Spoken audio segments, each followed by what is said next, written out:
সমাজে পিছিয়ে পড়া মানুষকে স্বনির্ভর করতে পালপাড়া ডক্টর বি আর আম্বেদকর খড়িয়া সংঘের সচেতনতা সেমিনারে মন্ত্রী শ্রীকান্ত মাহাতো।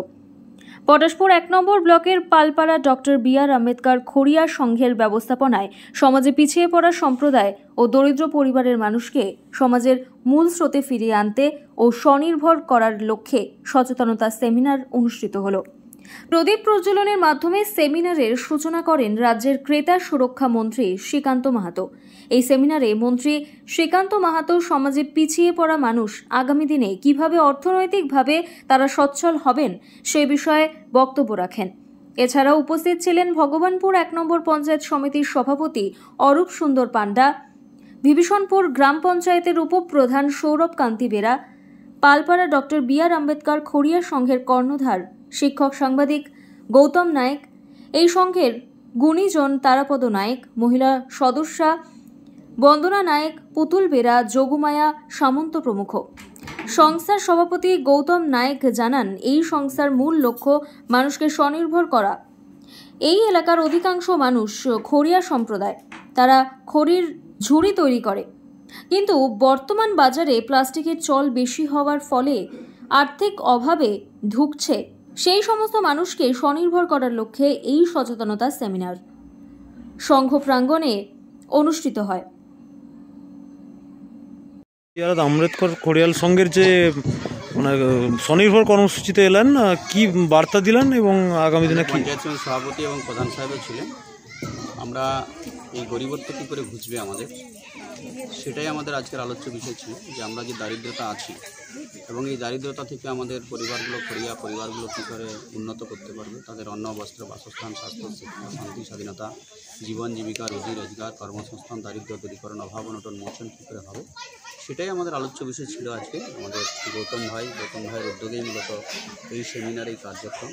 আমি কৃতজ্ঞ যে ওদের এই ছোট কার্যক্রমের মধ্য দিয়ে আসতে পেরেছি, এবং আমরা চাই, আমাদের সরকার চাই, মামাটি মানুষের সরকারের মুখ্যমন্ত্রী মমতা বন্দ্যোপাধ্যায়ও চাই যে খড়িয়া সমাজ বা বিভিন্ন উপজাতি জনজাতির সমাজ, এসসি এসটি, পিছিয়ে পড়া জনজাতি উপজাতির মানুষ যারা আছে, তাদের অর্থনৈতিক উন্নতি হোক, দারিদ্র দূরীকরণ হোক, অভাব অনটন মোচন হোক, এবং সেটা প্র্যাকটিক্যালি আমরা যাতে এগিয়ে নিয়ে যেতে পারি, কার্যক্রম করতে পারি, সেটাই আমাদের আলোচনা এসেছে।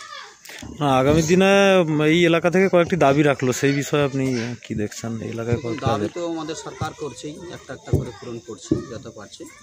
আমিও এটা আমাদের গন্তব্যস্থলে পৌঁছে দেবো যাতে এই সমস্ত কার্যক্রমগুলো পূরণ হয়, এটা একটা দিক। দ্বিতীয় দিক হচ্ছে যে কোনো দাবি যেগুলো বললেই করে দিলেই সমাজের উন্নতি হয়ে যাবে এমন কোনো ব্যাপার নেই, সেগুলো করতে হবে, কিন্তু বেসিক্যালি আমাদের দারিদ্রতাটা ঘোচাতে হবে, গরিবত্বটা ঘোচাতে হবে, অভাব অনটনটাও ঘোচাতে হবে। প্রত্যেক পরিবারের মিনিমাম রোজগার যেন 15-20,000 30,000 টাকা হয়, 10,000 থেকে 30,000 টাকা যায়, ধীরে ধীরে উন্নত হয়। সেই পদ্ধতিতে আমরা পরিবারের মূল উপার্জনকারী ব্যক্তি যারা 18 থেকে 40-50-এর মধ্যে বয়স, হাজব্যান্ড ওয়াইফ, ছেলেমেয়েরা যারা আছে, তাদেরকে আমরা এই শিক্ষায় শিক্ষিত করতে চাই যে তোমাকে বাবু রোজগার করতে হবে, দারিদ্র দূর করতে হবে, অভাব অনটন মোচন করতে হবে। তা যদি না করতে পারি, আমরা সব ঠিক শিক্ষা দিতে না পারি, তাহলে আমাদের বাকি সমস্যার সমাধান হবে না। মুখ্যমন্ত্রী যেটা ঘোষণা করেছেন, প্রত্যেক জেলায় একটি করে শপিং কমপ্লেক্স হবে এবং সেখানে স্বসহায়ক দলের মহিলারা সেখানে জিনিস, যাদের তৈরি জিনিস বিক্রি করতে পারবেন। হ্যাঁ, মানে এই কি তরফ থেকে মুখ্যমন্ত্রী 11-12 সাল থেকে যখন থেকে সরকারে এসেছে, সমস্ত স্বনির্ভর দলকে ফ্রি লোন দেওয়া, উইদাউট ইন্টারেস্টে লোন দেওয়া, আমাদের প্রত্যেকটা পরিবার যাতে অর্থনৈতিকভাবে স্বাবলম্বী হয় তার কাজকর্ম করা, এটা আমাদের ধারাবাহিক চলছে। এবং স্বসহায়ক দলের যে সমস্ত উৎপাদন করবে তা বিক্রি বাটার হাট তৈরি করা, মার্কেট তৈরি করা, এটা আমাদের সরকার বহু রকমভাবে করছে। সব দপ্তরে, আমরা কনজিউমার অ্যাফেয়ার্স থেকেও করি, এমএসএমই সেক্টরও করছে, স্বনির্ভর গোষ্ঠীর তরফ থেকেও করছে। প্রত্যেক দপ্তর থেকেই আমরা মানুষের গরিবত্ব ঘটানোর কার্যক্রম করছি, এবং এটা মামাটি মানুষের সরকারের মুখ্যমন্ত্রী মমতা বন্দ্যোপাধ্যায়ের উদ্যম, উদ্যোগ, সচেষ্টা এবং প্ল্যান পরিকল্পনা। ধন্যবাদ। মন্ত্রী শ্রীকান্ত মাহাতো এসেছিলেন, ওনার কাছে কি দাবি ছিল এবং আপনাদের কি বিষয় নিয়ে সেমিনার ছিল? আজকে আমরা পালপাড়া ডক্টর বি আর আম্বেদকর খড়িয়া সংঘের পক্ষ থেকে আমাদের যেই খড়িয়া সমাজ বা খড়িয়া জাতি রয়েছে, যারা খুব দারিদ্রতার সীমার নিচেই রয়েছে, যাদের দিন গুজরান করা খুবই কষ্টকর, মানে আপনারা বুঝতেই পারছেন এখনকার দিনে এই টাকা গোনার উপরে ভর করে একটা সংসার চালানো খুবই কষ্টকর। খড়ির ঝুড়ি এখন চলছে না বাজারে, প্রায় কেউ নিতে চাইছে না, দামেও বেশি, আর ফলে এটা প্রায় লুপ্ত প্রায় হয়ে গেছে। রয়েছে ক্ষুদ্র শিল্প হিসেবে। তো এই জন্য এদের আবার নিজস্ব কোনো জমি জায়গাও সেরকম নেই, যেটুকু জায়গার উপরে ঘর করে আছে ওইটুকুই জায়গা, না জমি না কিছু রয়েছে। তো এদের উপার্জন অনেকটাই পিছিয়ে আছে বলতে গেলে। বছরে বা মাসেও যদি বলি, মাসে 2-3 হাজার টাকা ইনকাম করাও এদের কাছে খুবই কষ্টকর ব্যাপার। শুধু তবে কি এই যে এই সেমিনারটা করা হলো, এখানে মন্ত্রী মহোদয় যে এলেন, ওনার কাছে আমাদের এই দাবি যে আমাদের এই যে খড়িয়া উপজাতি তাদের কিভাবে উন্নয়ন করা যায়, তাদের ছেলে মেয়েদের কিভাবে সঠিক দিশা দেখানো যায়, এবং যারা মায়েরা রয়েছে তারা অনেকেই 8ম শ্রেণী ক্লাস 9 বা অনেকেই হয়তো ক্লাস 10-এর নিচে রয়েছে, তো তাদেরকে কিভাবে আরও উন্নতির দিকে নিয়ে যাওয়া যায়, পড়াশোনার দিক দিয়ে নয় আর্থিক দিক দিয়ে, কারণ তারা সবাই বিবাহিত, তারা সন্তান রয়েছে, তো আর্থিক দিক দিয়ে কীভাবে তাদের স্বাবলম্বী করে তোলা যায় এই সমস্ত নিয়ে আমরা আবেদন রেখেছি স্যারের কাছে। তো স্যার আমাদের ব্যাপারটা দেখবেন বলেছেন, এতে আমরা খুবই আনন্দিত। আমাদের এই ক্ষুদ্র অনুষ্ঠানে উনি এসে যোগদান করেছেন, এটা খুব আনন্দের ব্যাপার। আপনার নাম? আমার নাম যোগমায়া সামন্ত। আমাদের কি কর্মসূচি ছিল আজকে? বলতে আমাদের 2015 সাল থেকে আমার একটা খড়িয়া সংঘ আমরা করে রেখেছি। অসহায় মায়েরা